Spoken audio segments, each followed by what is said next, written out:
He offered her $500 for one chess game. Easy money, he thought. Just a bored billionaire playing with the help. But 37 moves later, Marcus Kane sat frozen, destroyed by a waitress who'd once been ranked top 50 in the world. She'd hidden her genius for 5 years, invisible behind an apron and forced smiles. Tonight, she stopped hiding. What happens next will break your heart, rebuild it, and make you question everything you thought you knew about talent, worth, and second chances. Hit subscribe. You need to see how this ends. The rain hammered against the floor-to-ceiling windows of Aurelius, the kind of restaurant where appetizers cost more than most people's monthly rent. Marcus Kane sat alone at his usual corner table, fingers drumming against imported marble, watching the world blur into expensive gray.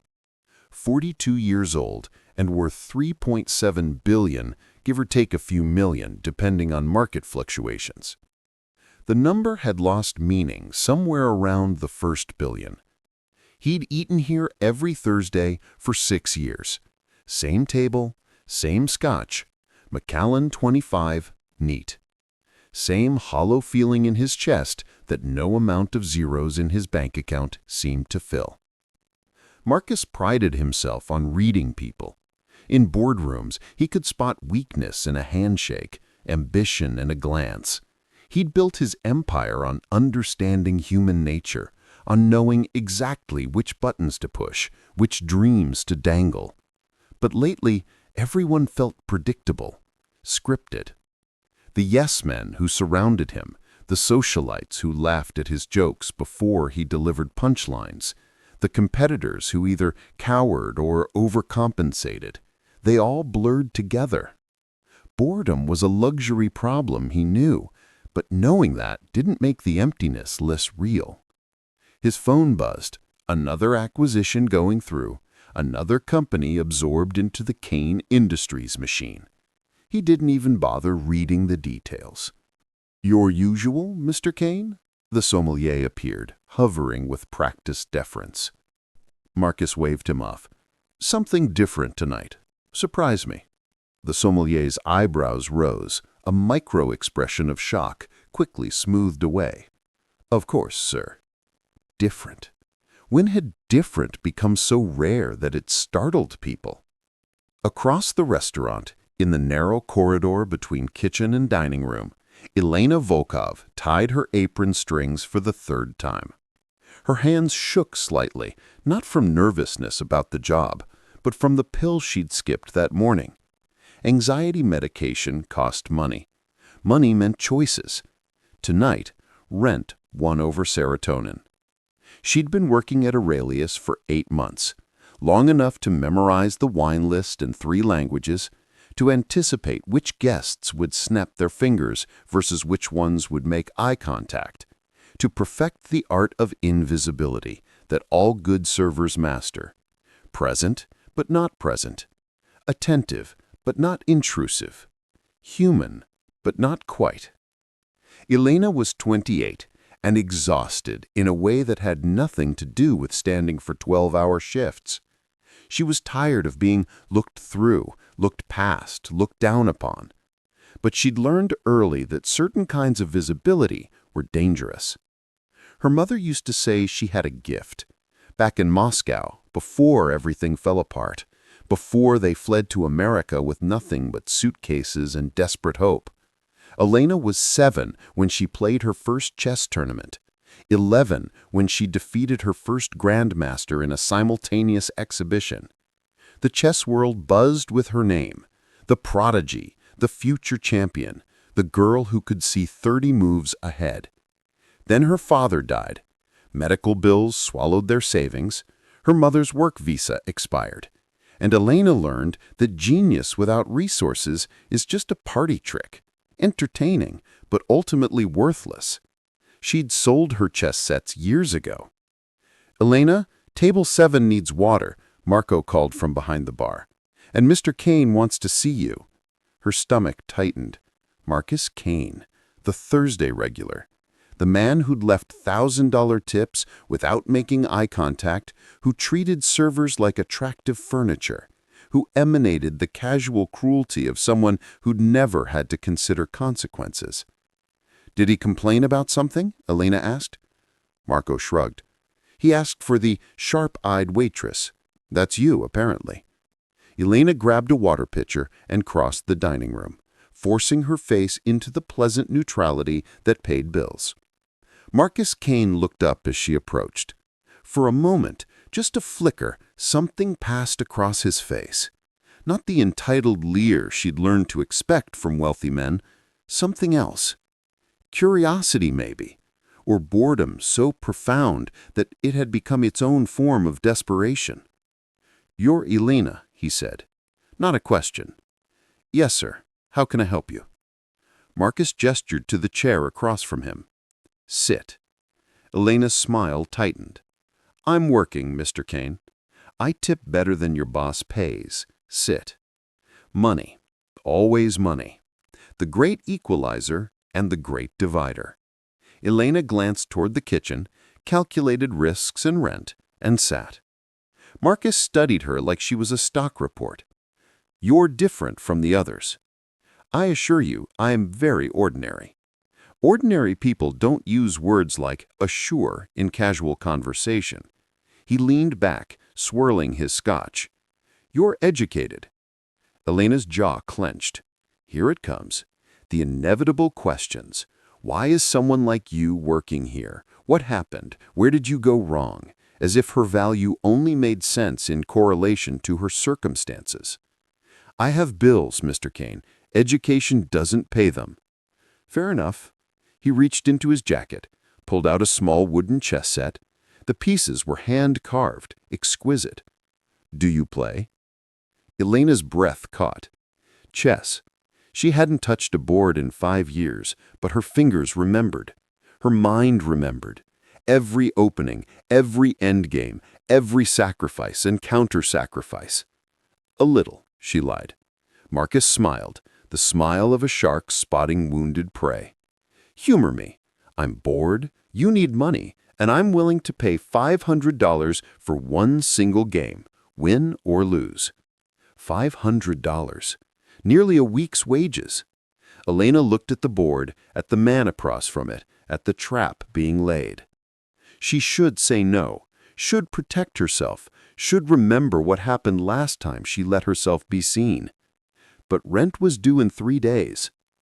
"One game," Elena said quietly. Marcus began setting up the pieces, and Elena felt something long dormant stirring in her chest. Not hope exactly, something more dangerous. Recognition. Marcus set up the board with casual confidence. He played white, naturally. Men like Marcus always played white. First move, first advantage, first everything. Elena noticed he positioned the pieces with care, but without reverence. For him, chess was entertainment. For her, it had been survival, identity, everything. "Standard rules," Marcus said, making his opening move without hesitation. E4, King's Pawn, classic. Elena studied the board.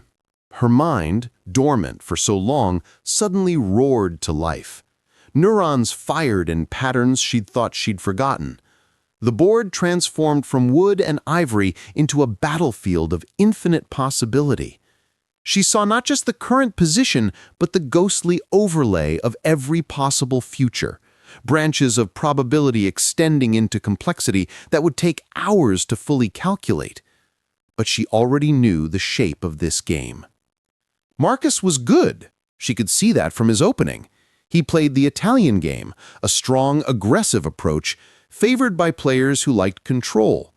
His moves were practiced, confident. He'd studied, maybe taken lessons from a master.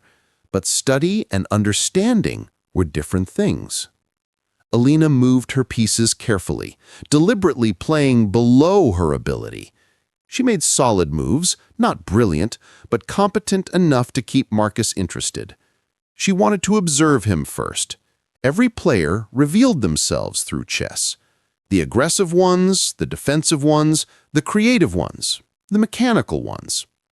Marcus leaned back after his sixth move, watching her with new interest. "You're better than a little," he observed. "You're not bad yourself, Mr. Kane. Marcus, please." He captured one of her pawns, a small victory that pleased him more than it should. Chess is one of the few things money can't directly buy. You can hire coaches, but you can't purchase understanding. Elena met his eyes. "Is that why you play? Because it's something you have to earn?" The question landed harder than she'd intended. Marcus's smile faltered. For just a moment, she saw beneath the armor, a glimpse of the lonely boy who'd probably discovered chess the same way she had, as an escape into a world where rules were clear and achievement was measurable. "Maybe," he admitted. Then recovering, "I like winning." "Everyone likes winning, but not everyone's good at it." Elena made her next move, a knight sacrifice that looked like a mistake. Marcus's eyes lit up. He took the knight eagerly, not seeing the trap she'd laid 3 moves ahead. She could end this game in 12 moves if she wanted, could humiliate him, show him exactly how outclassed he was. But something held her back. Not fear, not entirely. It was the look on his face, genuine pleasure at what he thought was his clever play. When was the last time someone had enjoyed simply playing with her, not because of what she represented or what she could do for them, but just for the game itself? Even if he didn't know, she was letting him think he was winning. "Tell me something," Marcus said, moving his queen into what he thought was an attacking position. "Why Aurelius? You could do better than waiting tables." Elena pushed a pawn forward, quiet but lethal. "Could I?" "You're clearly intelligent, educated. You speak what, 3 languages?" "5," she said before she could stop herself. Marcus's eyebrows rose. "5, and you're serving me wine." "Someone has to." "That's not an answer." Elena looked up from the board. "You want the truth, Marcus? Intelligence without opportunity is just expensive decoration. I came to this country with nothing, no connections, no safety net, no wealthy family to catch me when I fell. So I work, I survive, and I don't apologize for honest labor." The words came out sharper than intended. Marcus sat back, studied her with new intensity. She'd revealed too much, broken character. The invisible waitress had spoken with the voice of someone who refused to be invisible. "I didn't mean to offend," Marcus said quietly. "Yes, you did. Not maliciously, but you assumed my circumstances reflected my abilities. People always do." Marcus moved his bishop, a defensive retreat. She'd rattled him. Good. Let him feel off balance. Let him wonder who he was really playing against. Elena could feel the old fire returning, the part of her that had commanded tournament halls, that had made grandmasters sweat, that had seen the entire beautiful complexity of chess laid out like a map she could navigate blindfolded. She'd buried that girl under rent payments and double shifts and the numbing weight of just getting through each day. But chess remembered her. She made her next move, a quiet rook placement that looked innocuous. Marcus didn't see it. Didn't see that she'd just set up an unstoppable attack that would cascade through the next 7 moves like dominoes falling. "It's your move," Elena said softly. Marcus leaned forward, suddenly focused. He sensed something had changed. The dynamic had shifted. He studied the board for a long moment, his confidence wavering. "You're playing differently," he said. "Am I?" "You were defensive before. Now you're—" He trailed off, seeing it, finally seeing it, the trap that had been building since move 8, the beautiful, inevitable crush she'd engineered while he was busy celebrating his captured knight. His face went through a rapid evolution of expressions, confusion, realization, disbelief, and finally, something Elena didn't expect, delight. "You've been playing me," Marcus said, not angry, almost impressed. Elena met his eyes. No, I've been playing chess. There's a difference. Marcus looked at the board again, calculating, trying to find the escape. There wasn't one. She'd sealed every exit, covered every square.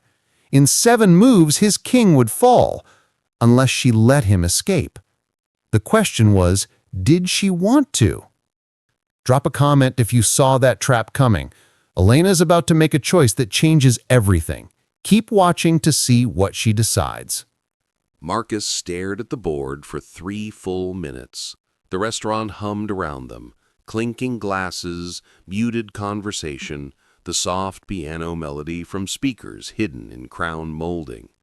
But at their table, silence stretched taut as a wire. Elena watched emotions flicker across his face. She'd seen this before, years ago in tournament halls, the moment when an opponent realizes they've been outclassed. Pride wrestles with respect, ego battles curiosity. Some players got angry, some became gracious. Most simply folded inward, protecting themselves from the sting of exposure. "I don't see a way out," Marcus finally admitted. His voice was careful, controlled, a man used to hiding his reactions. "There isn't one," Elena said gently. "Not unless I give you one. Will you?" The question hung between them. Elena's fingers hovered over her pieces. She could finish him, could execute the combination she'd set up, watch his position crumble, prove definitively that his money and confidence and private chess coaches meant nothing against real talent. But winning suddenly felt less important than something else, something she couldn't quite name. "Your move," she said instead. Marcus made the only move available, delaying the inevitable by 1 turn. His jaw was tight. She recognized the signs of someone whose identity was being challenged. Marcus Kane was a man who won, who conquered, who dominated every space he entered. And here, in a restaurant he owned a piece of, across from a waitress who probably earned in a year what he spent on watches, he was losing badly. "Where did you learn to play like this?" Marcus asked, his tone shifting, less casual now, genuinely curious but also defensive, the curiosity of someone trying to understand a threat. "My father taught me. In another life." "Your father was a chess master?" "He was a literature professor who loved chess the way some men love women, intensely, faithfully, and with total devotion." Elena moved her rook into position. Check. Marcus moved his king. Only 2 moves left now. "And you?" Marcus pressed. "You played competitively?" Elena hesitated.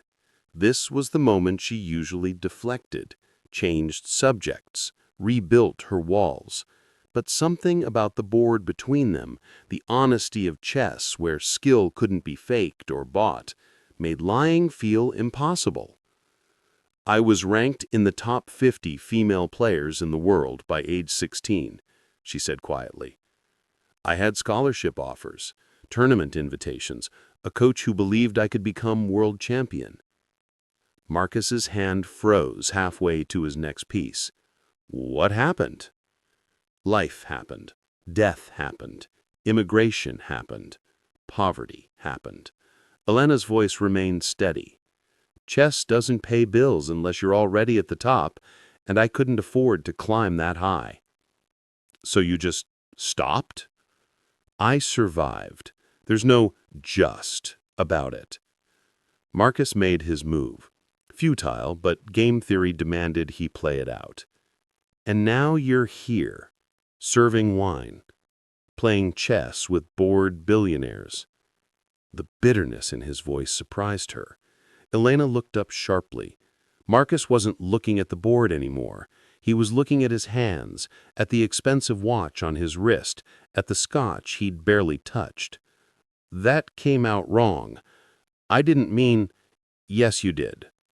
Elena leaned back, suddenly exhausted. The adrenaline of the game was fading. replaced by the familiar ache of exposure.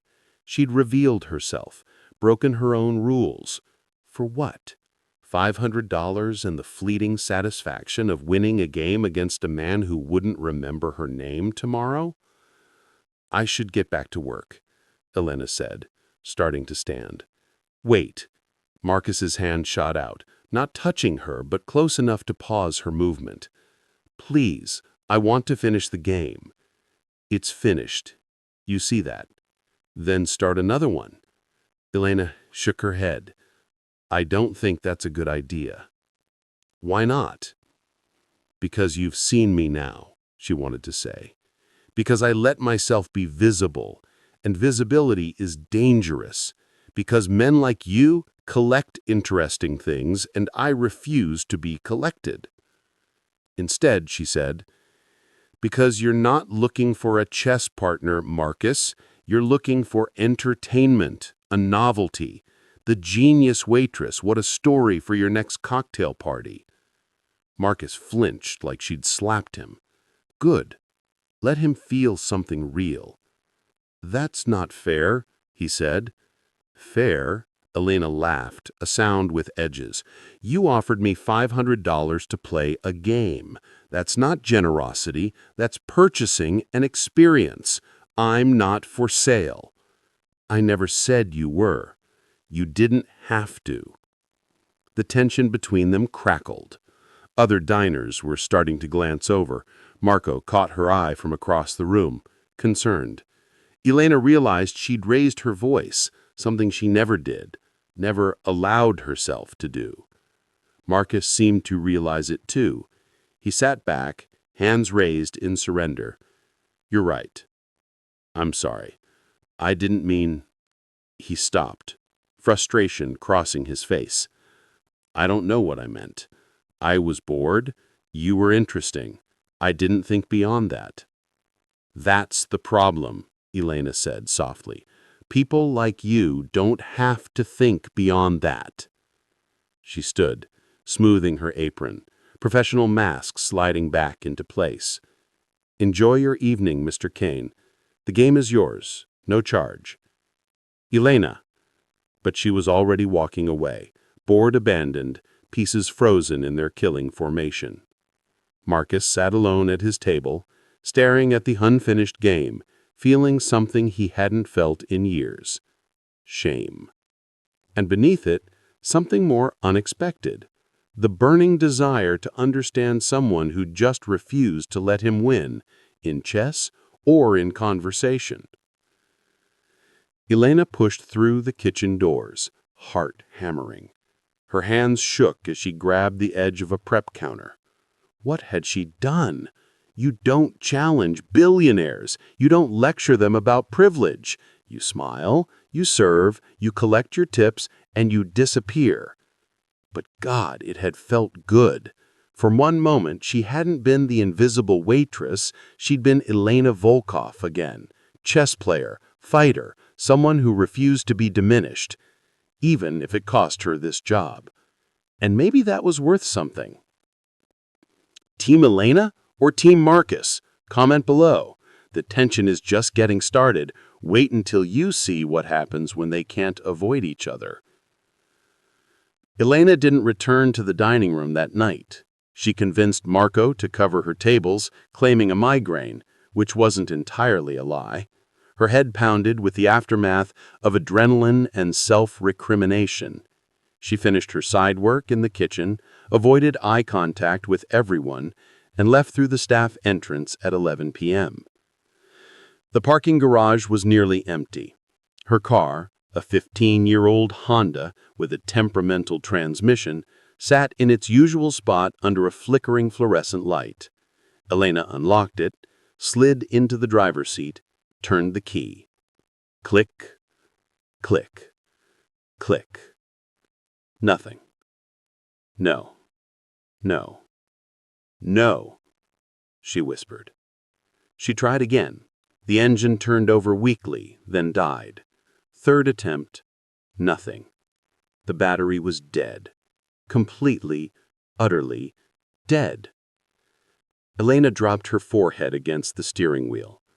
Of course, because the universe had a sense of humor, and tonight it was particularly cruel.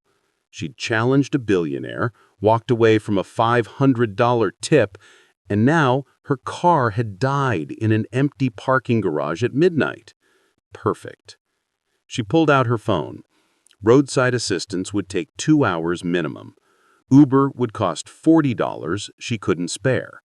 She could call Marco, but he lived across town and had already covered for her tonight. Elena sat in her dead car, exhausted and suddenly close to tears. Not because of the car. Cars broke down, batteries died. That was life when you were poor. Every inconvenience was a potential catastrophe, every breakdown a financial crisis you couldn't afford. No. She felt like crying because for half an hour tonight, she'd been herself again, fully, completely herself. And now, reality was reasserting itself with mechanical precision. You can pretend to be more than a struggling waitress, but your dead battery knows the truth. Marcus stared at the board for 3 full minutes. The restaurant hummed around them. Clinking glasses, muted conversation, the soft piano melody from speakers hidden in crown molding. But at their table, silence stretched taut as a wire. Elena watched emotions flicker across his face. She'd seen this before, years ago in tournament halls. The moment when an opponent realizes they've been outclassed. Pride wrestles with respect. Ego battles curiosity. Some players got angry, some became gracious. Most simply folded inward, protecting themselves from the sting of exposure. "I don't see a way out," Marcus finally admitted.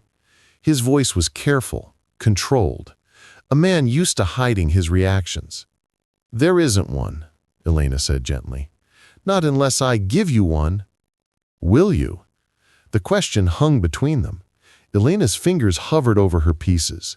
She could finish him, could execute the combination she'd set up, watch his position crumble, prove definitively that his money and confidence and private chess coaches meant nothing against real talent. But winning suddenly felt less important than something else, something she couldn't quite name. "Your move," she said instead. Marcus made the only move available, delaying the inevitable by 1 turn. His jaw was tight.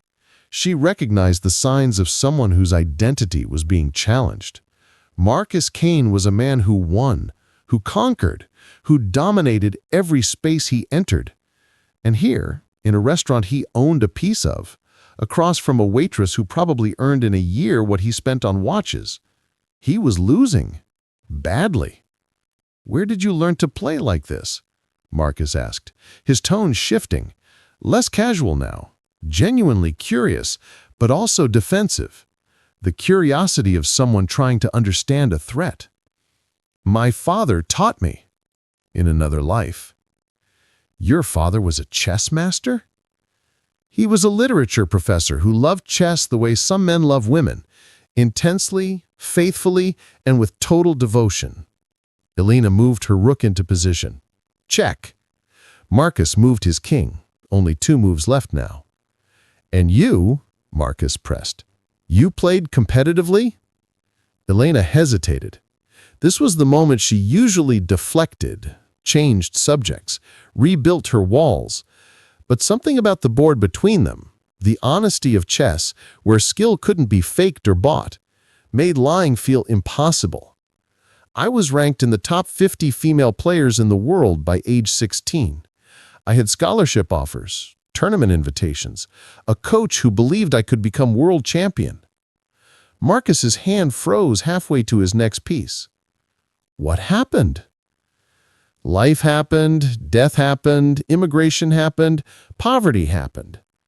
Elena's voice remained steady.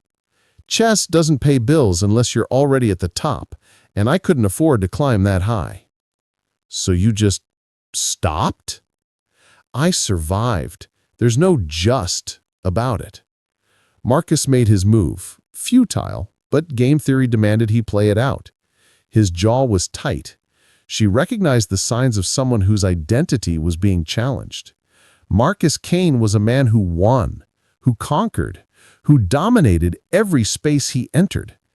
And here, in a restaurant he owned a piece of, across from a waitress who probably earned in a year what he spent on watches, he was losing. Badly. "That came out wrong," he said. "I didn't mean—" "Yes, you did." Elena leaned back, suddenly exhausted. The adrenaline of the game was fading, replaced by the familiar ache of exposure. She'd revealed herself, broken her own rules. For what? $500 and the fleeting satisfaction of winning a game against a man who wouldn't remember her name tomorrow? "I should get back to work," Elena said, starting to stand. "Wait!" Marcus's hand shot out, not touching her, but close enough to pause her movement. "Please, I want to finish the game." "It's finished. You see that." "Then start another one."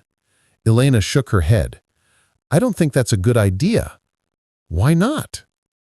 "Because you're not looking for a chess partner, Marcus. You're looking for entertainment, a novelty.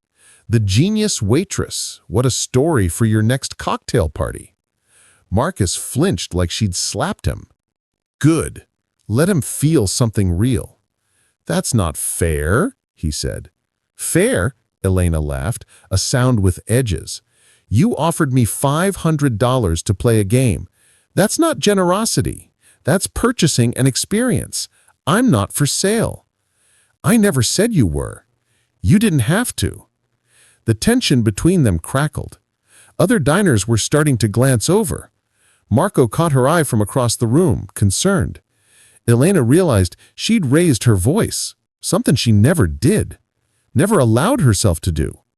Marcus seemed to realize it too. He sat back, hands raised in surrender. "You're right. I'm sorry, I didn't mean to—" He stopped, frustration crossing his face. "I don't know what I meant. I was bored. You were interesting. I didn't think beyond that." "That's the problem," Elena said softly. "People like you don't have to think beyond that." She stood, smoothing her apron, professional mask sliding back into place. "Enjoy your evening, Mr. Kane. The game is yours, no charge." "Elena!"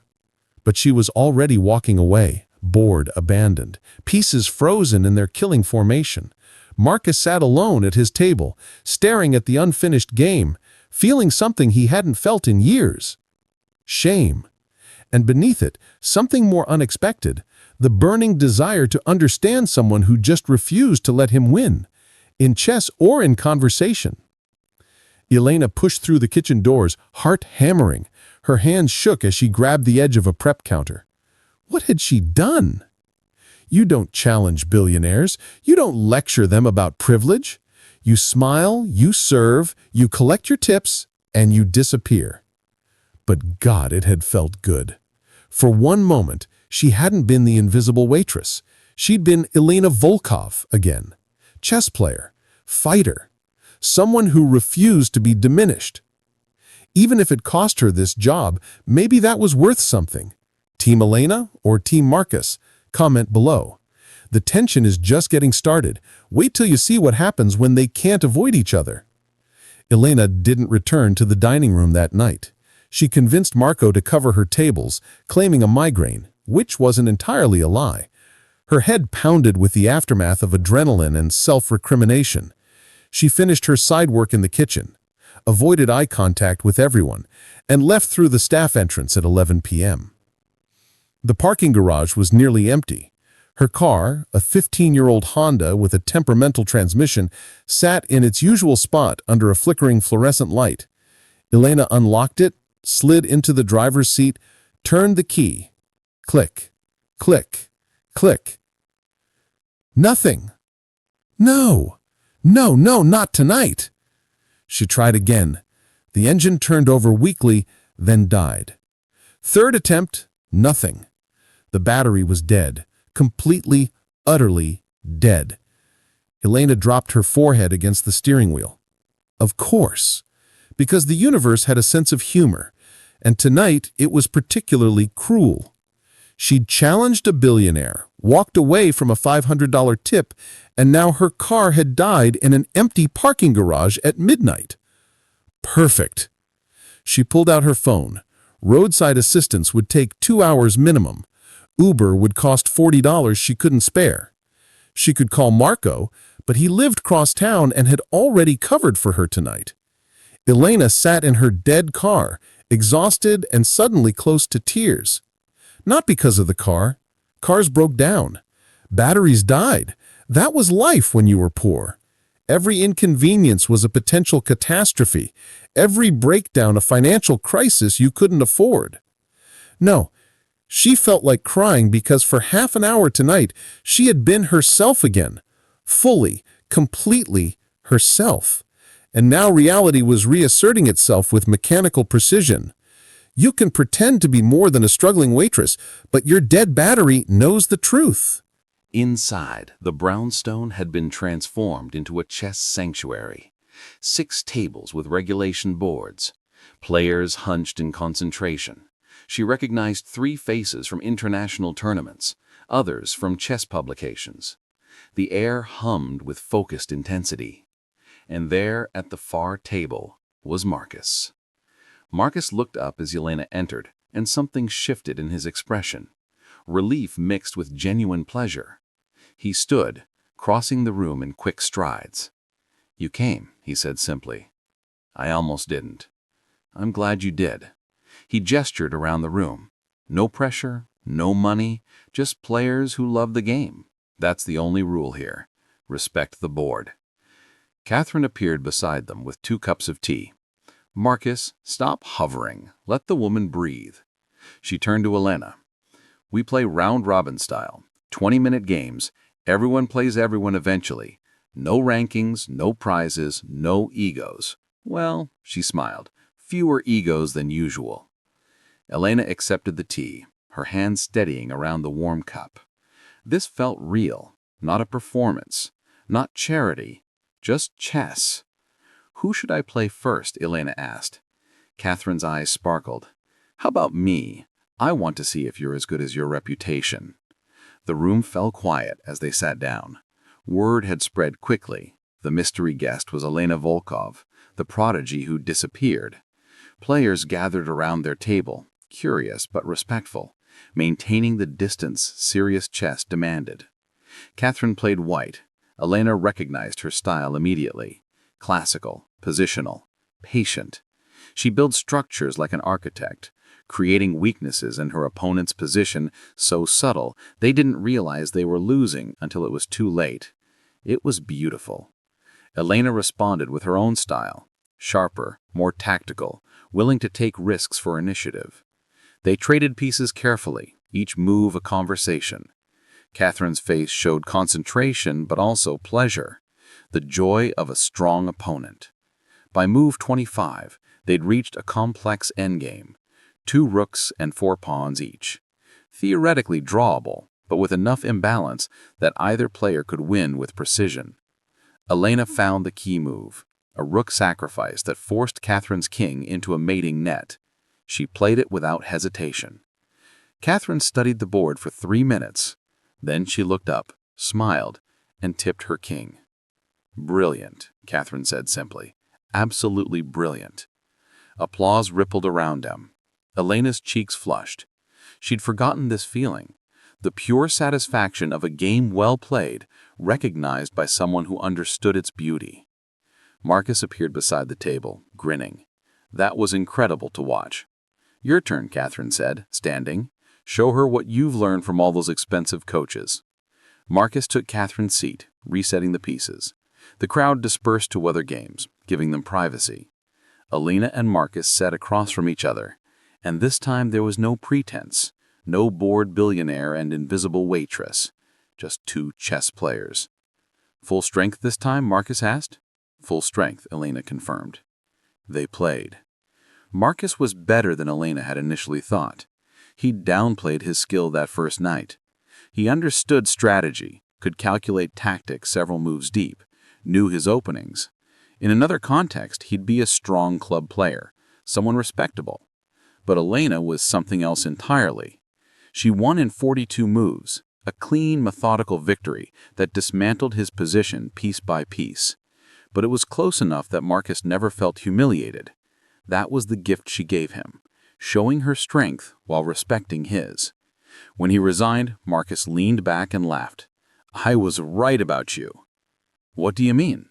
"You're extraordinary, and you've been hiding it." "I wasn't hiding, I was surviving." "Those aren't mutually exclusive." Marcus reset the pieces without asking. "Again?" They played 4 more games that night. Elena won 3. Marcus managed to secure a draw in the 4th, a result that clearly thrilled him more than any business victory. Around them, other games concluded and began. Players rotated tables. Catherine played a young grandmaster from India. 2 retired professors analyzed a famous game from 1954.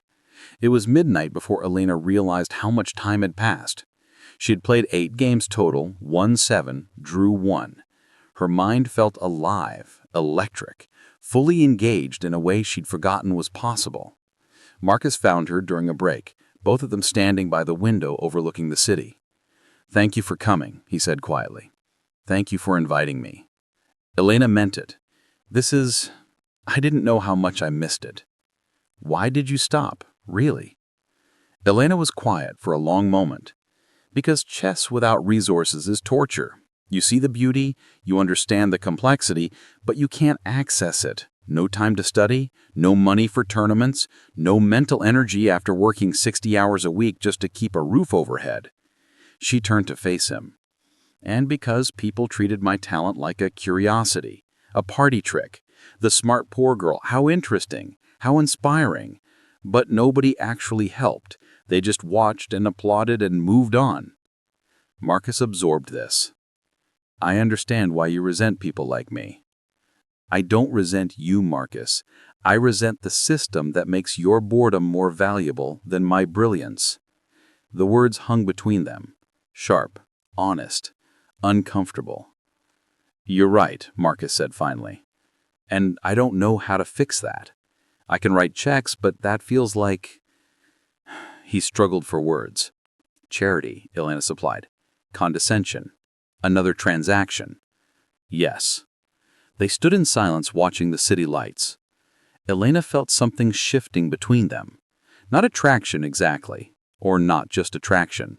Something more complicated. Recognition. 2 people seeing each other clearly for the first time. "What if it wasn't charity?" Marcus said slowly. "What if it was partnership?" Elena's stomach tightened. "What are you proposing?" "You're better than everyone in this room. Better than me, better than Catherine, probably better than most active players. You could compete at the highest levels, but you need time, resources, support." "Elena." "Let me finish. I'm not offering to save you. I'm offering to invest in you. Like any investment, because I believe you're exceptional, and the return would be watching you achieve what you're capable of. Sponsor your training, tournament fees, living expenses so you can focus on chess. In exchange, nothing. No ownership of your success. No strings. Just let me help make this possible." Elena's heart hammered. It was too much, too generous, too dangerous. "Why?" she whispered. "Because this," Marcus gestured to the room, the boards, the players, "is the first time I felt genuinely excited about anything in years. Because watching you play chess is like watching someone speak a language I'm only beginning to understand. Because you deserve the chance I had to pursue excellence without worrying about rent.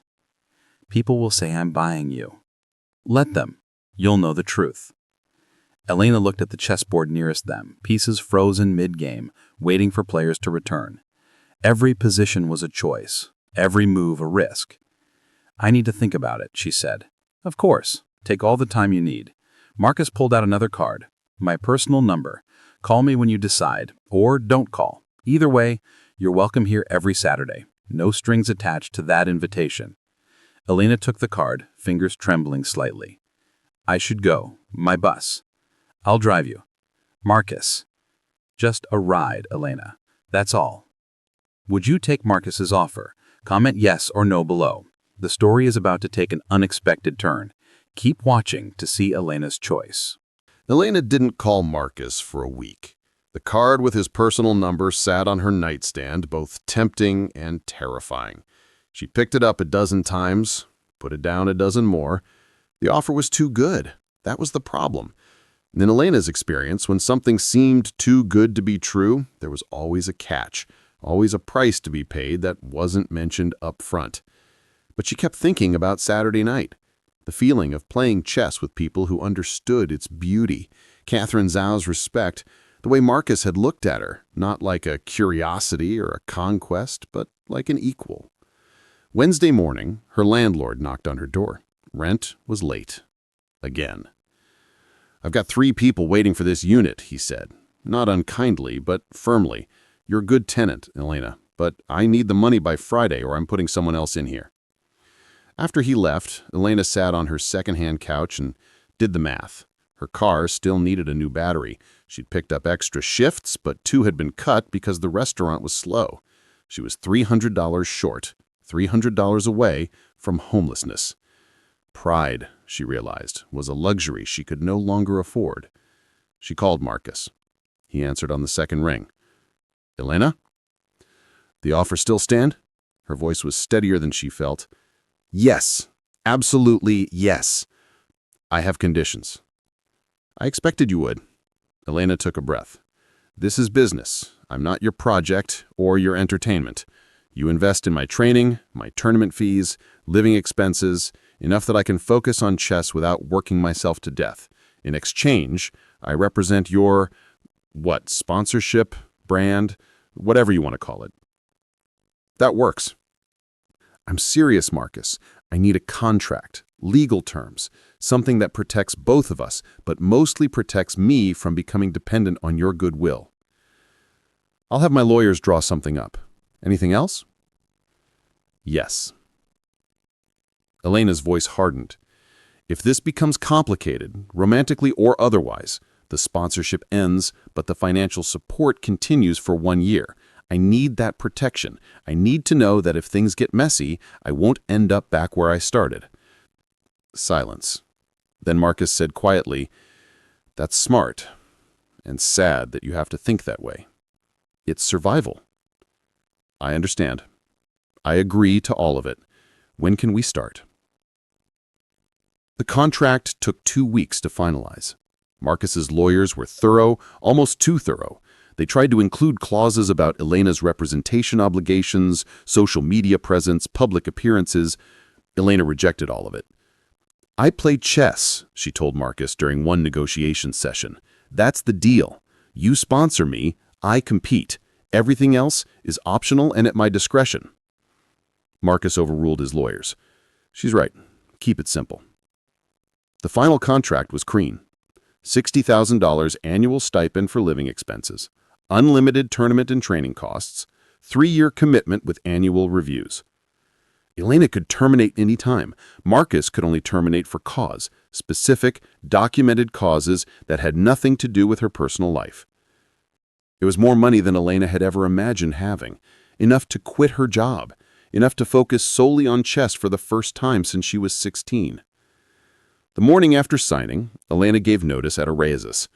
Marco hugged her, told her he was proud of her, made her promise to visit. Her co-workers threw a small party in the kitchen, cheap wine and expensive stolen appetizers. "You're going to be famous," Marco predicted, "and when you are, remember us little people." Elena laughed, but she felt the weight of expectations settling on her shoulders. Everyone assumed she would succeed, but what if she didn't? What if years away from competitive chess had dulled her edge? What if she had romanticized her own abilities? Marcus set her up with a coach, Dmitry Volkonsky, a former Soviet grandmaster who now lived in Brooklyn and specialized in training elite players. Their first session was intimidating. Dmitry was 70, stern, and brutally honest. "You have talent," he said after they'd played 2 games. "Raw, undisciplined talent. But talent means nothing without work. You understand this?" "Yes." "Good. We train 6 days a week, 4 hours minimum. You study endgames, openings, middle game strategy. You analyze your games until you see them in your sleep. You become obsessed." I already am obsessed. Dmitri smiled the first time. Then maybe we have a chance. Marcus stayed mostly in the background those first months. He'd check in occasionally, texts asking how training was going, invitations to the Saturday chess club, and offers of help she usually didn't need. He was respectful of boundaries, careful not to intrude. But 3 months in, Elena realized she'd started looking forward to his messages, not because of what he could provide, but because he was one of the few people who understood what she was trying to do. One Saturday after the chess club, they went for coffee. An actual date, though neither of them called it that. "How's it going with Dmitri?" Marcus asked. "Brutal. He makes me replay games where I've lost until I find every mistake. Last week he had me analyze a single position for 4 hours. Sounds terrible." "It's wonderful." Elena smiled. "I had forgotten what it feels like to be pushed, to have someone expect greatness from you." "You're getting ready for the Continental Open, right?" Elena nodded. The Continental Open was in 6 weeks, her first major tournament in 5 years. She was terrified and thrilled in equal measure. "I want to come watch," Marcus said. "Marcus, not to pressure you, not as your sponsor, just as someone who wants to see you play." He hesitated. "As a friend, if that's what we are." Elena considered him across the coffee shop table. Somewhere over the past months, Marcus had become less of a necessary evil and more of a, what? Friend felt inadequate. He'd given her back her life, but he had also been careful not to take credit for it. He showed up, but didn't intrude. Supported, but didn't control. "Friends," Elena said finally. "Yes, I think we are." Marcus's smile was genuine, vulnerable even. "Good, because I don't have many of those." People want access," Marcus interrupted, "to my money, my connections, my influence. You're the first person in years who's wanted me for something other than what I can do for them." "I literally accepted your financial sponsorship." "You accepted an investment in your talent. That's different. You would have been brilliant with or without me. I just get to watch it happen." They talked for 2 hours. About chess, about their childhoods, about the weird isolation of being exceptional at something. Marcus confessed that building his empire had been thrilling, but ultimately hollow. Elena admitted that she was terrified the tournament would expose her as a fraud who had peaked at 16. "You know what I see when I watch you play?" Marcus said as they were leaving. "Someone fully alive. Every other area of life, you're guarded, careful, but at a chessboard, you're completely present, fearless. Chess is safe. The board doesn't judge, it only shows truth. Maybe that's what the rest of us need to learn from it." As Marcus walked her to his car, she'd finally gotten hers fixed, but he insisted on driving her, and she had stopped fighting it. Elena felt something she hadn't felt in years. Not just hope, something deeper. Belonging. This friendship is everything. Drop a heart emoji if you're rooting for them. But get ready, something's about to test everything they've built together. The Continental Open took place in a massive hotel ballroom, 200 players, boards stretching in neat rows, clocks ticking in syncopated rhythm. Elena arrived an hour early, her stomach a knot of nerves. Dmitri met her at the entrance. "Remember, you belong here. Trust your preparation." Elena nodded, not trusting her voice.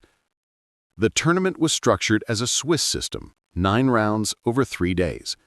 Elena's first opponent was a national master from Ohio. She won in 38 moves. Second round, an international master from Canada. Another win, this one harder fought but decisive. By the end of day 1, Elena was 3-0. Players were starting to notice. Whispers followed her between rounds. "That's Elena Volkov, the Russian prodigy who disappeared. She's back." Marcus texted between rounds. "You're doing amazing. No pressure, just keep playing your game."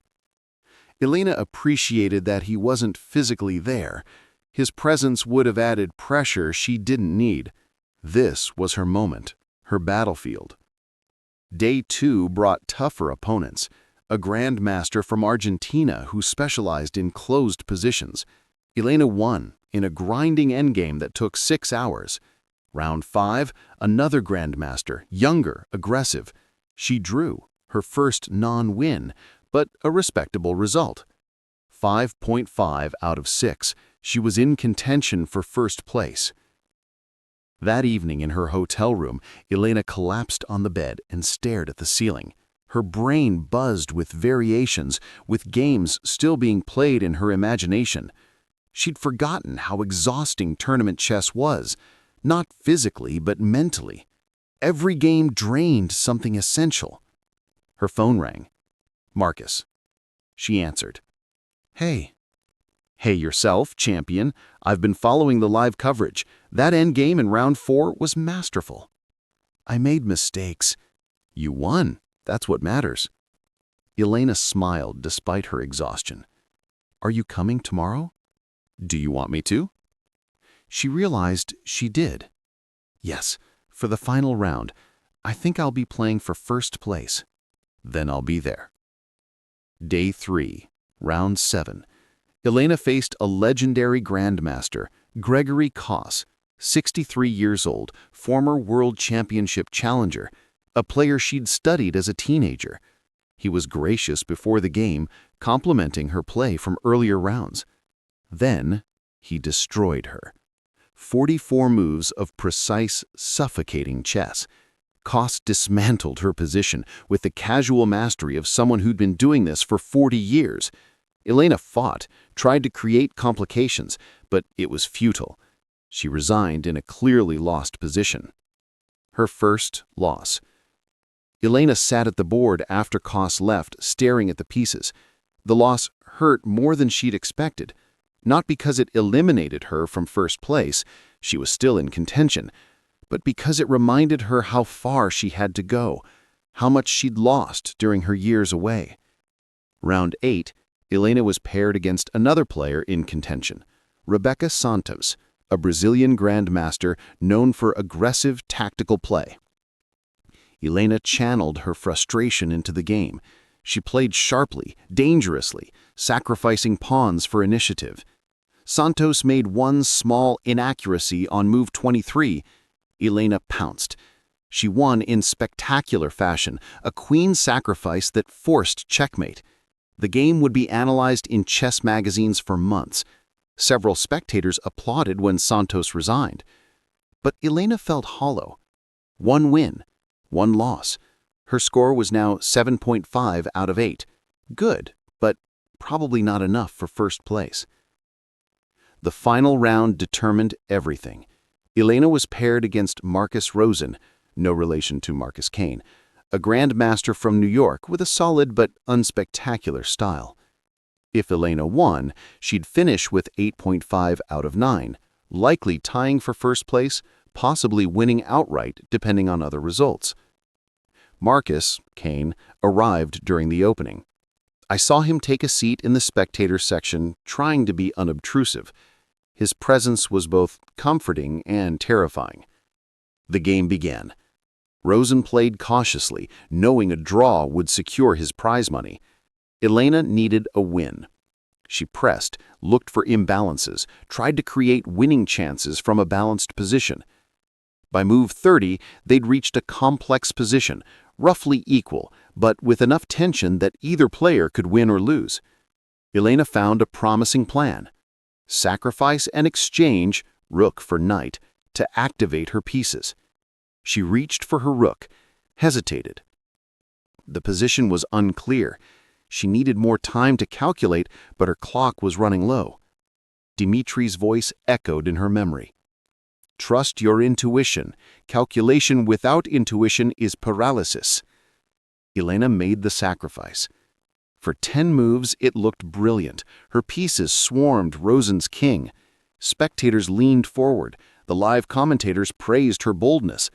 Then Rosen found the defensive resource, a quiet king move that diffused all Elena's threats.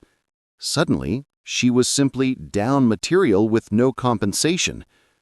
She tried to salvage something, played desperately, but Rosen was too solid, too experienced. Elena resigned on move 53. Final score, 7.5 out of 9. She'd finish in the top 10. Respectable, admirable for someone who'd been away from competitive chess for 5 years. But not winning. Not even close to winning. Elena sat in the tournament hall long after her game ended, watching other players finish their rounds. The winners celebrated. The disappointment carved out space in her chest. She'd been stupid to think she could come back and immediately compete with the elite. Stupid to believe 5 years didn't matter. Stupid to accept Marcus's sponsorship, to let people's hopes become her burden. Marcus approached carefully. "Elena, don't." Her voice was sharp. "Don't tell me I did great. Don't tell me this was just the beginning. Don't make excuses." "I wasn't going to." "Then what?" She looked up at him, eyes burning. "Then what are you going to say? That your investment paid off? That you're proud of me? That this was worth it?" Marcus sat down beside her. "I was going to say that game against Santos was one of the most beautiful things I've ever seen. And that losing doesn't make you less brilliant. It makes me a failure." "By whose standards?" "By mine." Elena's voice cracked. "I had one job, Marcus, one. Justify your faith in me, prove I wasn't charity, show that I belonged, and I failed. You finished in the top 10 against 200 players. Top 10 isn't winning. Top 10 is almost. Top 10 is potential. I'm tired of potential. I'm tired of people being impressed that I'm good considering my circumstances. I wanted to be great, period. No asterisks." "You are great. This was your first tournament back." "See? There's the asterisk. First tournament back. Another excuse." Elena grabbed her bag. "I need air. I need to be alone." "Elena!" "Please, Marcus. Just let me fail in private." She walked away, leaving him standing in the tournament hall. Outside, the evening air was cool. Elena walked aimlessly, trying to outpace the crushing disappointment. Her phone buzzed. A text from Dmitri. "Losses teach more than wins. See you Monday to begin preparation for next tournament."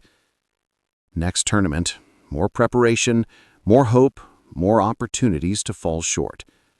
Elena kept walking, her mind replaying the critical moment, the exchange sacrifice.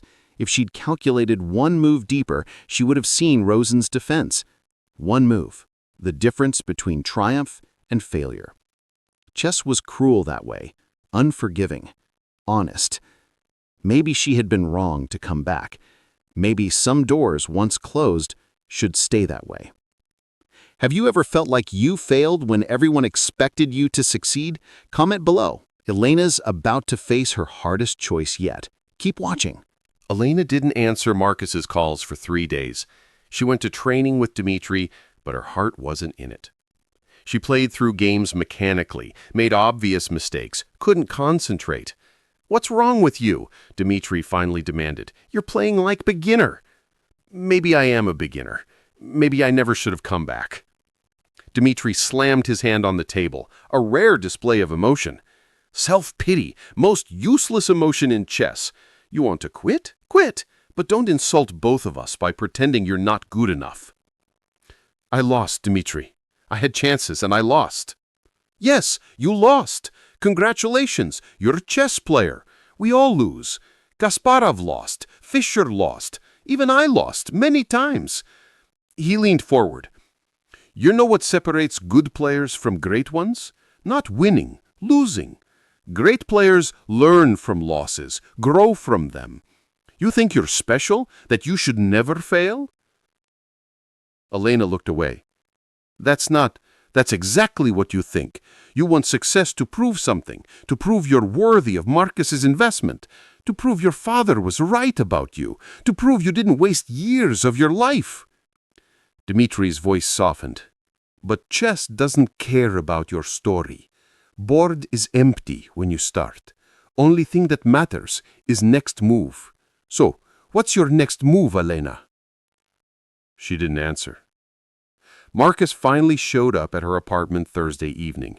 Elena almost didn't let him in, but he stood in the hallway looking miserable, holding a bag of takeout. "I'm not here as your sponsor," he said through the door. "I'm here as your friend. You don't have to talk. Just let me make sure you've eaten something." Elena opened the door. They sat at her small kitchen table, eating Thai food in silence. Marcus didn't push, didn't offer platitudes, just sat with her in her disappointment. Finally, Elena spoke. "I thought I could jump back in at the level I left, but it's been 5 years. Everyone else has been training, competing, improving. I'm behind. So catch up. What if I can't? What if I've already peaked?" Marcus set down his fork. "Do you want the truth?" "Yes. You might not become world champion. You might not never beat the very best. But that's not why you play chess. You play because when you're at that board, you're fully yourself. Because chess speaks a language you understand better than any other. Because brilliance exists in the game itself, not just the result."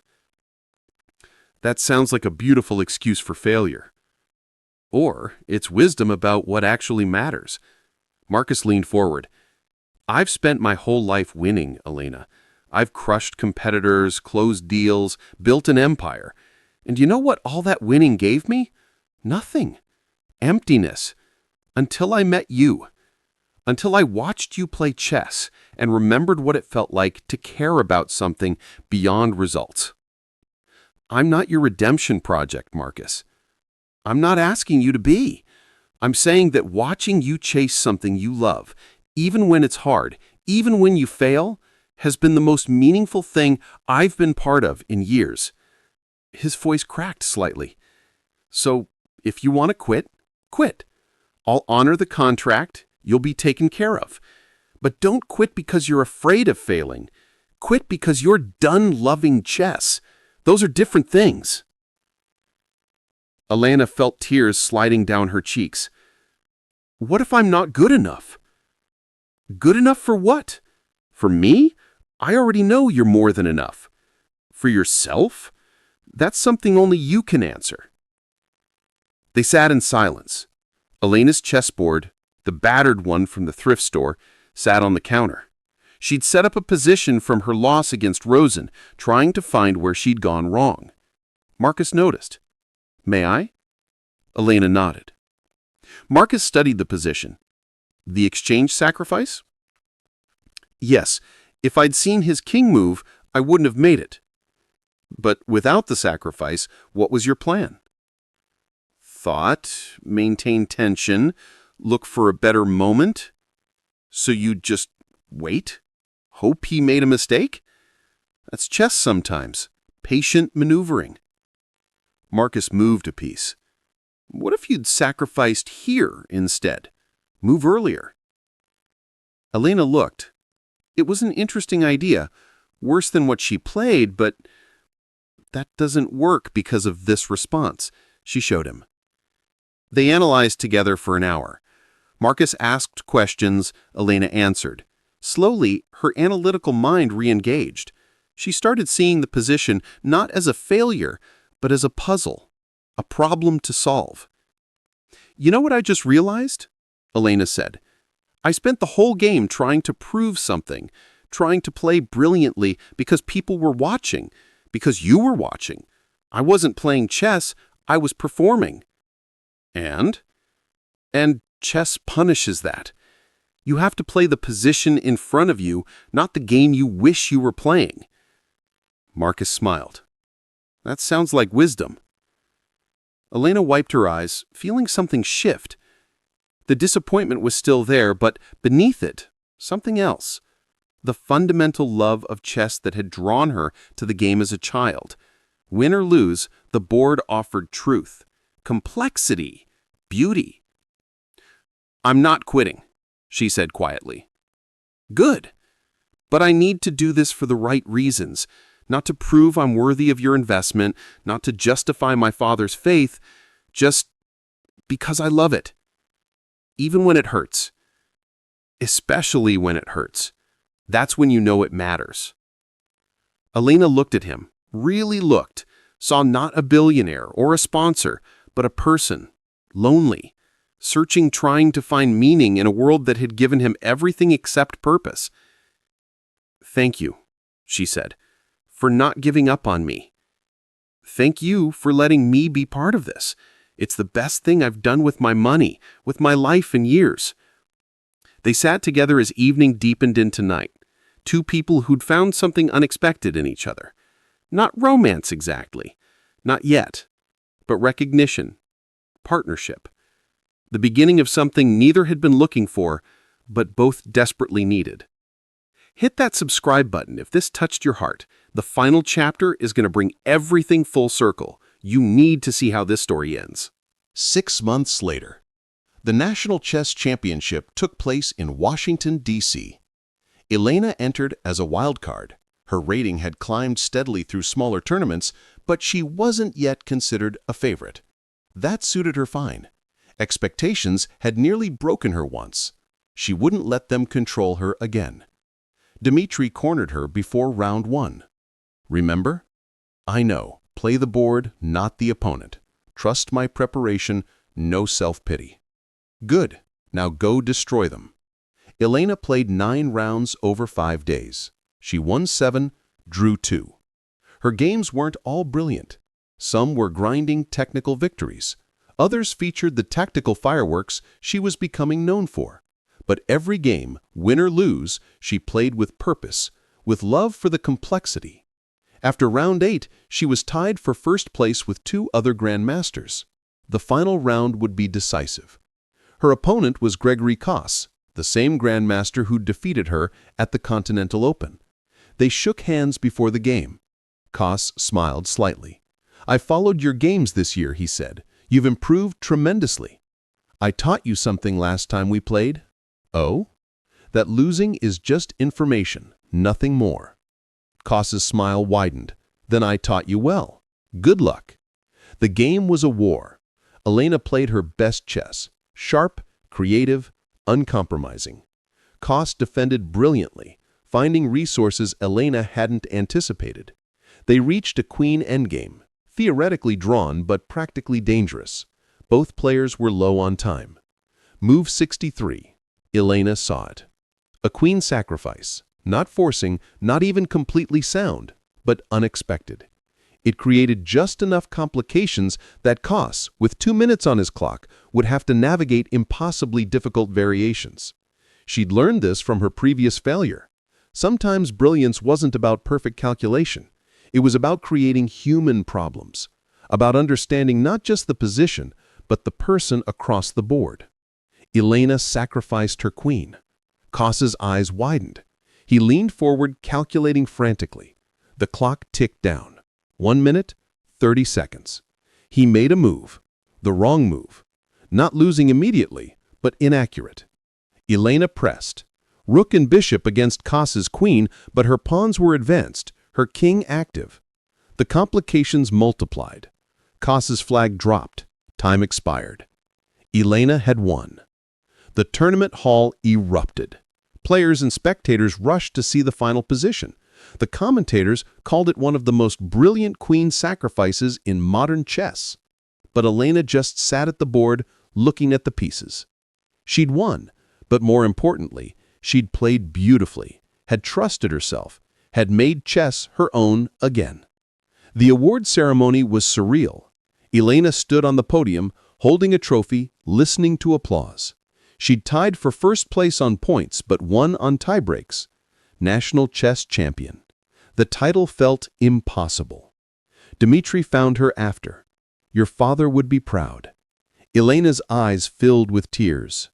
"I wish he could have seen it." "He saw it. Every moment you sat at board, he was there." Dmitri squeezed her shoulder. "Now comes hard part, staying at this level, defending, improving still." "I know. I'm ready." Marcus waited outside the tournament hall. When Elena emerged, trophy in hand, his smile was incandescent. "National champion. How does it feel?" "Terrifying, amazing, incomplete. There's always another level, always better players to face." "Good, you'd be bored otherwise." They walked through DC's evening streets, no destination in mind. Elena clutched her trophy, still not quite believing it was real. I've been thinking, Marcus said carefully, about what comes next. Elena tensed. Marcus, not about us, about me. He stopped walking, turned to face me.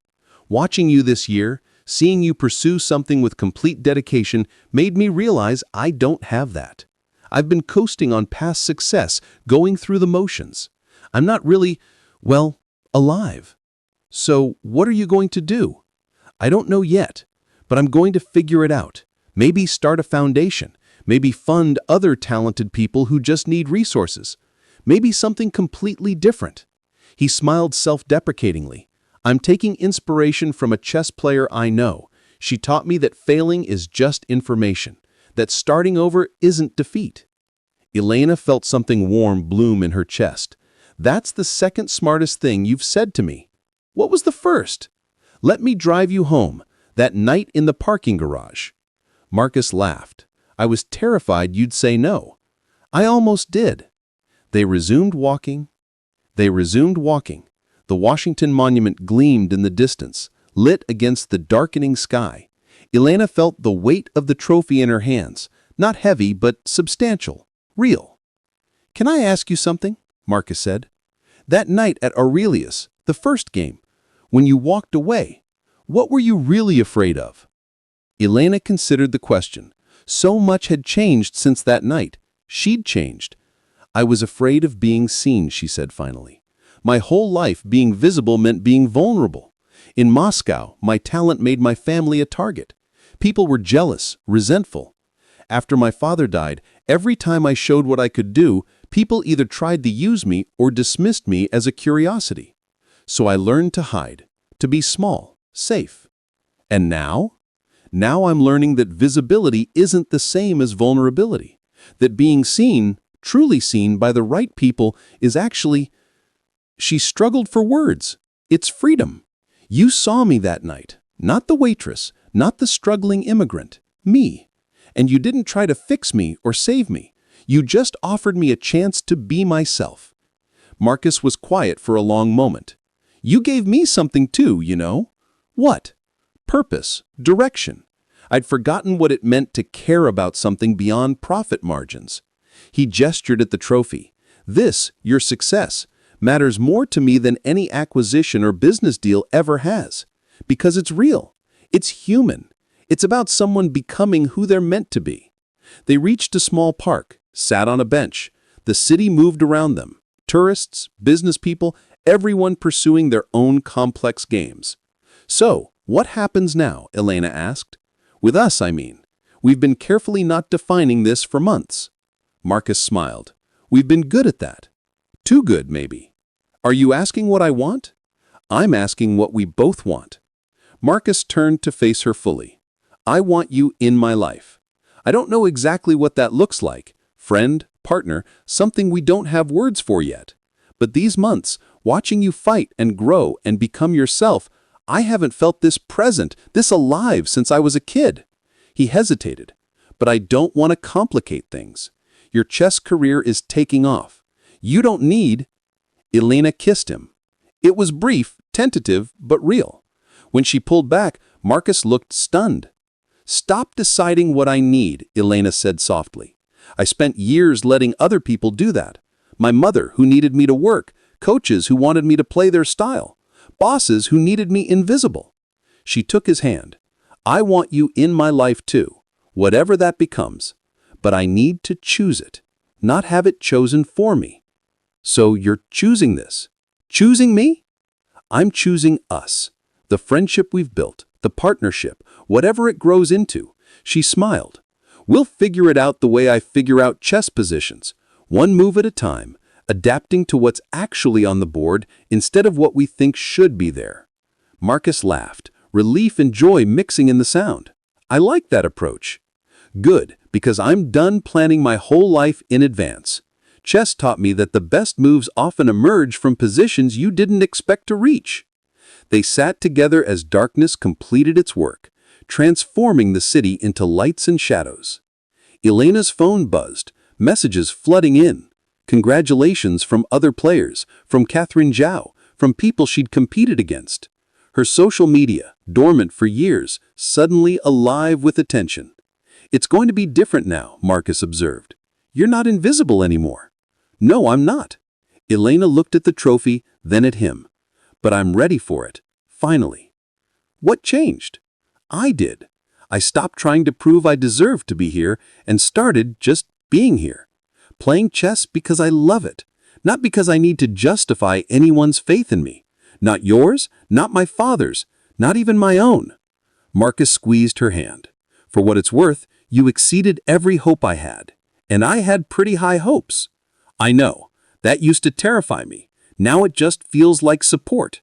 Like having someone in my corner who believes I can do hard things. You can do impossible things. You've proven that. We'll see. Next year, I'm competing internationally. World Championship cycle. That's a different level entirely. You'll be ready. Maybe, maybe not, but I'll try. That's all any of us can do. Try, fail, learn, try again. Come on, Catherine Zhao is hosting a celebration dinner. She specifically told me to bring you." "She did?" "She says you're good for me, that you make me remember chess is supposed to be fun, not just work." "Catherine Zhao approves of me? I'm honored." "You should be. Her approval is harder to earn than mine." They walked back towards the hotel, hands linked, trophy catching streetlight. Elena felt something she thought lost forever. Not just hope, but certainty. She belonged here, in this world of chess and complexity and constant